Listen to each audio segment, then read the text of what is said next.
Assalamualaikum warahmatullahi wabarakatuh. Selamat pagi anak-anakku semua. Salam sehat dan salam sukses untuk kita semua. Semoga kita semua tetap dalam lindungan Allah Tuhan Yang Maha Esa. Bagaimana kabarnya anak-anakku semua? Saya harap anak-anakku semua tetap sehat selalu dan tetap dalam lindungannya. Nah, sebelum kita belajar bersama terkait materi mengenai tanggung jawab, izinkanlah Ibu untuk memperkenalkan diri. Baiklah, nama saya Siti Nur Khofifah Amini. Saya praktikan dari IAIN Salatiga. Nah, sebelum kita mulai, marilah kita berdoa terlebih dahulu demi kelancaran belajar kita pada pagi hari ini. Berdoa saya pimpin, berdoa menurut keyakinan masing-masing. Berdoa mulai. Berdoa selesai. Nah, di sini materi yang akan kita bahas, yang akan kita pelajari bareng-bareng, yaitu terkait tanggung jawab. Namun, sebelum kita lanjut ke materi yang akan kita bahas, kita harus tahu terlebih dahulu apa sih tujuan kita mempelajari materi ini dan apa tujuan kita sebagai peserta didik dalam materi yang akan Ibu berikan ini. Nah, materinya ini tujuan mempelajari materi ini yaitu peserta didik dapat memahami pengertian tanggung jawab, peserta didik dapat mengetahui karakteristik tanggung jawab, peserta didik dapat mengetahui jenis-jenis tanggung jawab, dan juga hal-hal yang menunjukkan sikap tanggung jawab. Nah, kita sudah paham tujuannya yaitu kita itu dapat mengerti mengenai tanggung jawab, terus karakteristiknya apa, dan juga jenis-jenisnya. Nah, langsung saja di sini, apa sih tanggung jawab itu?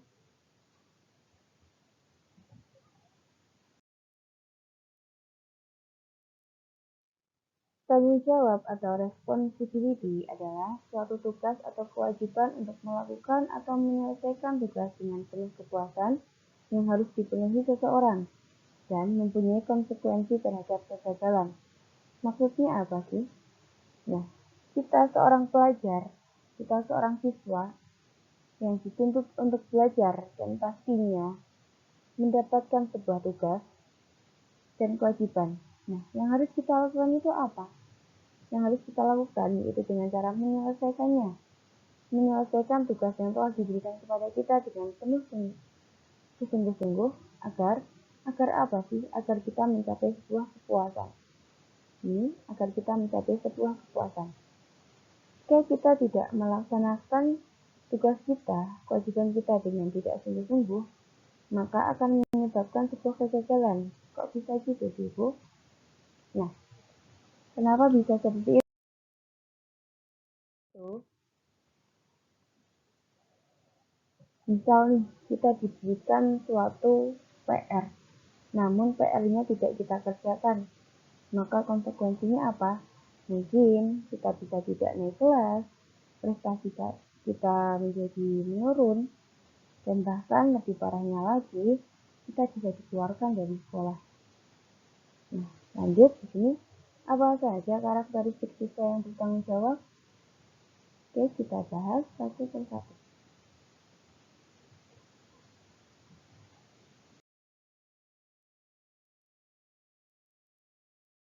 Nah, di sini karakteristik siswa yang bertanggung jawab yaitu selalu melakukan sesuatu yang seharusnya dilakukan. Dan selalu menunjukkan ketekunan, kerajinan, dan terus berusaha. Ini selalu melakukan yang terbaik untuk dirinya dan orang lain. Selalu disiplin dan mengontrol diri dalam keadaan apapun. Selalu mengkaji, menelaah, dan berpikir sebelum bertindak. Dan mempertimbangkan dan memperhitungkan semua konsekuensi dari perbuatan. Jadi di sini contohnya di sini misal memperhitungkan dan memperhitungkan semua konsekuensi dari sebuah perbuatan. Contohnya kita mungkin mempunyai sebuah pikiran, hari ini aku ingin membolos. Namun kita sudah tahu konsekuensinya. Konsekuensinya mungkin jika kita ketahuan membolos, kita bisa dimarahin sama guru. Dan bahkan kita bisa masuk ke ruangan BK. Dan apa konsekuensi dari hal tersebut? Bisa jadi jika kita melakukan bolos terus-menerus, kita bisa dikeluarkan dari sekolah. Seperti itu. Jadi kita sebagai seorang pelajar, seorang siswa yang mempunyai sikap tanggung jawab, kita harus disiplin, harus selalu rajin dalam sekolah, dan dalam mengerjakan satu tugas yang telah diberikan. Agar apa? Agar kita bisa menunjukkan sikap tanggung jawab itu. Jadi, kemudian lanjut lagi.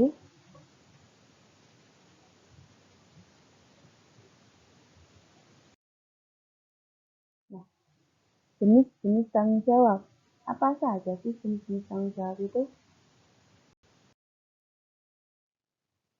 Ini jenis-jenis tanggung jawab ada 5, yaitu tanggung jawab terhadap diri sendiri, tanggung jawab terhadap keluarga, tanggung jawab terhadap masyarakat, tanggung jawab terhadap bangsa dan negara, dan tanggung jawab terhadap Tuhan.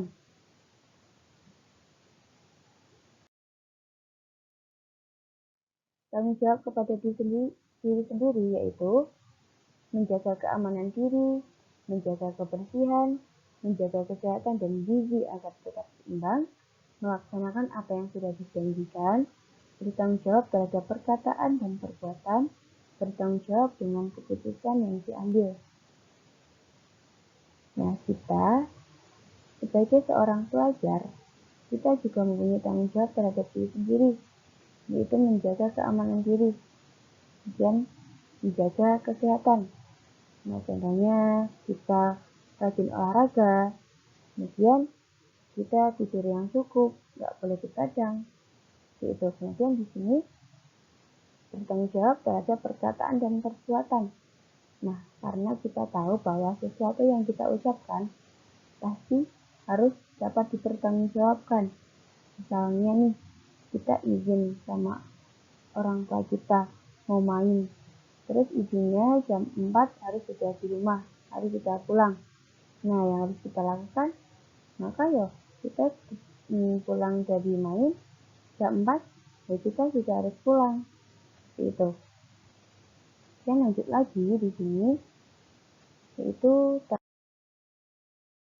jawab terhadap keluarga.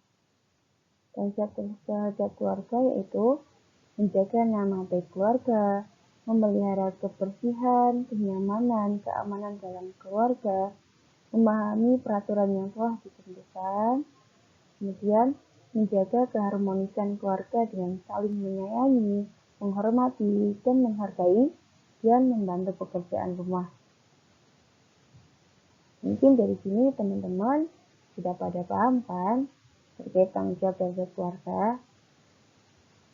Oke, lanjut lagi di sini yaitu tanggung jawab terhadap masyarakat. Tanggung jawab kepada masyarakat yaitu selalu menjaga lingkungan, ikut kerja bakti, berbuat baik kepada masyarakat dan tetangga. Nah, contohnya misal di lingkungan kita sedang mengadakan kerja bakti, gotong royong, bersih-bersih lingkungan. Nah, yang harus kita lakukan yaitu dengan berpartisipasi, ikut dalam kegiatan tersebut. Agar apa? Jadi kegiatan tersebut dapat menumbuhkan sikap tanggung jawab pada diri kita. Nah, lanjut lagi. Ini tanggung jawab terhadap bangsa dan negara. Tanggung jawab terhadap bangsa dan negara yaitu dengan cara saling tolong-menolong, membela negara, mempunyai jiwa nasionalisme, mentaati peraturan yang dibuat oleh negara. Kenapa saling tolong-menolong? Ya, karena kita tahu bahwasanya saudara kita saja tidak hanya berada di lingkungan di Jawa Tengah saja, namun kita juga mempunyai saudara yang jauh di sana, contohnya Jawa Timur. Nah, Kita tahu bahwa Jawa Timur kemarin sedang terkena musibah, yaitu terkena gempa bumi. Nah, yang harus kita lakukan apa? Harus saling menolong. Tolongnya dengan cara kita berdonasi, membantu saudara kita yang terkena musibah tersebut. Nah, kemudian di sini mentaati peraturan yang dibuat oleh negara. Contohnya, kita tidak boleh berbuat tindak kriminal seperti itu. Lanjut lagi. Ini tanggung jawab terhadap Tuhan. Tanggung jawab terhadap Tuhan sendiri yaitu menjalankan perintah dan menjauhi larangan Allah atau Tuhan, dan mensyukuri apa yang telah diberikan oleh Tuhan kepada kita, dan memelihara lingkungan sebagai ciptaan Tuhan. Kita juga wajib bertanggung jawab pada Tuhan, karena Tuhan yang menciptakan kita, yang memberikan seluruh kepuasan kepada kita, kesehatan, terus kenyamanan. Jadi kita harus menjalankan apa yang telah diperintahkan Tuhan kepada kita. Contohnya beribadah, selalu berbuat baik kepada sesama, seperti itu. Kemudian di sini mensyukuri apa yang telah diberikan Tuhan kepada kita. Contohnya kesehatan. Nah, kita sudah diberikan kesehatan, maka kita harus menjaganya dengan cara rajin olahraga, makan makanan yang bergizi, dan tidur yang cukup. Di sini memelihara lingkungan sebagai ciptaan Tuhan. Dan kita tahu bahwa semua yang ada di muka bumi ini, di alam semesta ini adalah ciptaan Tuhan. Maka yang harus kita lakukan yaitu memeliharanya, melindunginya. Contohnya tidak membuang sampah sembarangan dan selalu menjaga lingkungan agar tetap bersih. Itu salah satu contohnya.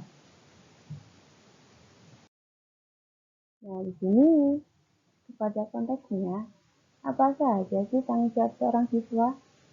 Ini tanggung jawab seorang siswa yaitu mengerjakan tugas, belajar, disiplin, dan berbuat baik kepada guru dan teman. Kenapa seperti itu? Kita seorang siswa, seorang pelajar, baik itu mahasiswa, kita tetap diwajibkan untuk belajar. Agar apa? Agar kita tetap dapat terus mendapatkan ilmu yang baru. Dan kita mempunyai sebuah pemahaman. Jadi kita belajar, jadi kita mengerjakan tugas, maka kita akan mendapatkan sebuah pemahaman dari yang belum kita ketahui. Jadi kita wajiblah untuk belajar. Kemudian di sini disiplin dan berbuat baik kepada guru dan teman. Kita tahu bahwa guru adalah seseorang yang mulia, yang mengajarkan kita mengenai kebaikan dan mengetahui terkait keburukan. Jadi kita sebagai seorang siswa harus menghormati dan tunduk kepada seorang guru. Dan kita juga tidak lupa harus selalu baik kepada teman. Apakah kita akan hidup sendiri? Tidak. Pasti kita mempunyai seorang teman. Nah, yang harus kita lakukan yaitu selalu berbaik kepada teman kita. Entah itu teman bermain, teman belajar, teman nongkrong. Nah, jadi agar apa? Agar tercapai sebuah keharmonisan. Jadi hal-hal tersebut dapat membangun sikap tanggung jawab terhadap diri kita. Nah, di sini langsung saja. Pada kesimpulannya, tanggung jawab adalah melakukan dan melaksanakan kewajiban yang diberikan dengan sungguh-sungguh agar mencapai hasil dan kepuasan yang diinginkan. Nah, jadi itu adik-adikku, anak-anakku, semuanya itu yang dapat Ibu sampaikan. Semoga bermanfaat dan dapat diterapkan di kehidupan sehari-hari. Dan jika Ibu melakukan sebuah kesalahan baik dalam perkataan maupun perbuatan, Ibu minta maaf yang sebesar-besarnya. Sekian dari Ibu. Allahumma fiqhil aqwami thoriq. Assalamualaikum warahmatullahi wabarakatuh.